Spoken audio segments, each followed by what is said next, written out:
Hello and welcome to Tickly Mouth. My name's Sophie Ross and this episode is a Tickly Mouth challenge, which means I've been given two numbers on my Facebook page. I am going to equate them to a recipe book on my shelf, and the other number is a page number, and I haven't looked, and I'm just going to open that recipe book and make that recipe with the food that I have in my cupboard without going to the shop. So good luck to us, I say. It's the Tickly Mouth Challenge!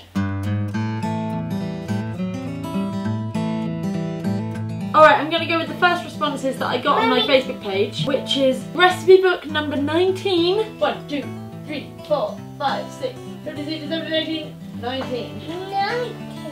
And this is the recipe book of choice. It's called The Little Book of Treats. And it was like £3 and it all went to Macmillan. And the page number was page 28. Oh, so here is my recipe. Whoa, banana chocolate chip muffins.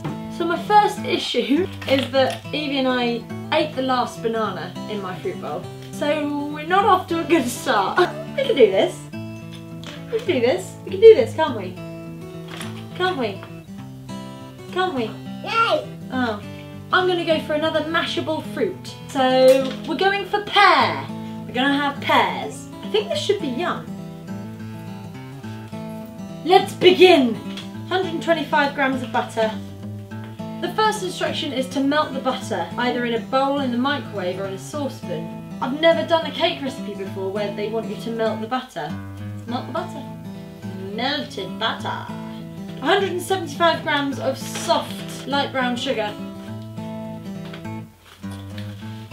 The recipe calls for 2 mashed bananas, so I'm going to go for 2 mashed pears. I'm going to peel them, just so that the cake mixture stays as true to the banana-y consistency as possible. I'm just cutting each pear into quarters, taking the core out and sticking it into a bowl.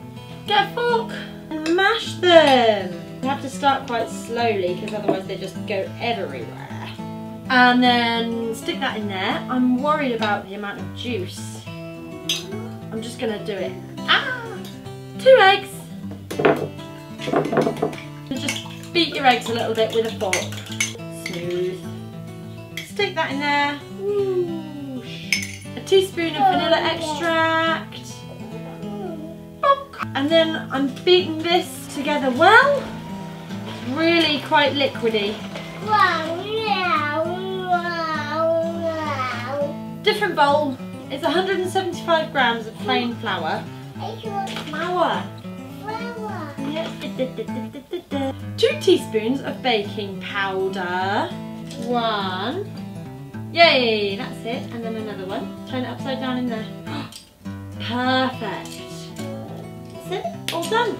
Mom! And then half a teaspoon of cinnamon. Chocolate chips. That's a 100-gram bag. Fold this into this. And preheat your oven to 180 degrees C or 160 degrees fan.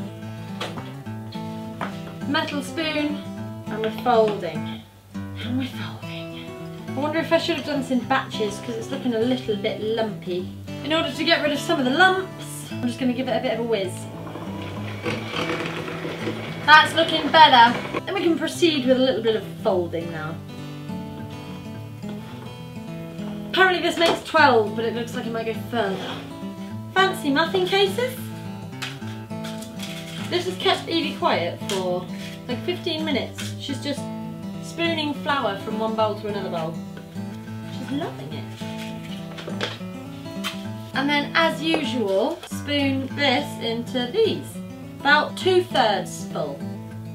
There's more. That mixture has made exactly 18 lovely, good size muffins.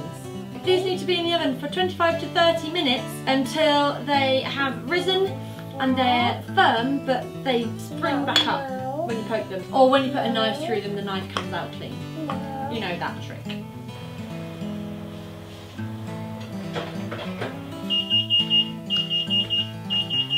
Well, these guys look perfect. They've risen really nicely, but they're really neat. I'm just going to let them cool for a bit. Then I'm going to take them out and put them on the wire rack to let them cool completely. Ooh, I can't wait to try one of these. I might just, for presentation's sake, just dust a little bit of icing sugar over them. That's one without icing sugar and that's one with icing sugar. I think they both look pretty damn good. Green! You want the green one? Yeah! Ah! Okay. So they're still warm. This is a really good thing.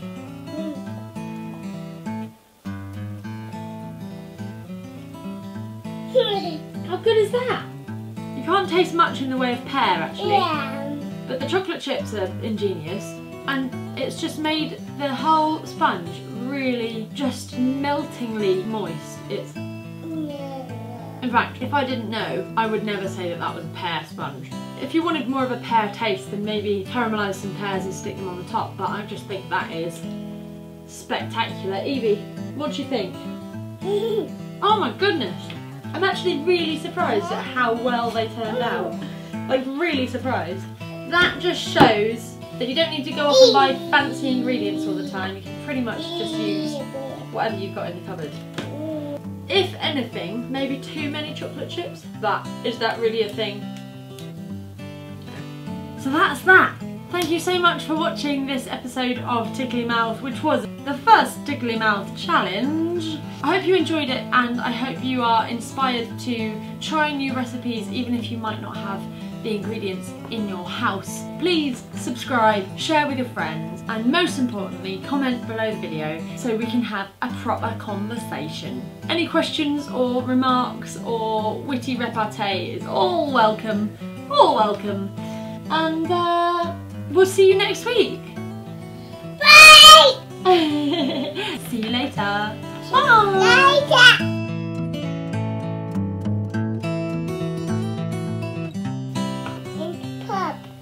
You're going to put it in the cup, are you? Here. And then what happens? You stir it. You have to stir it.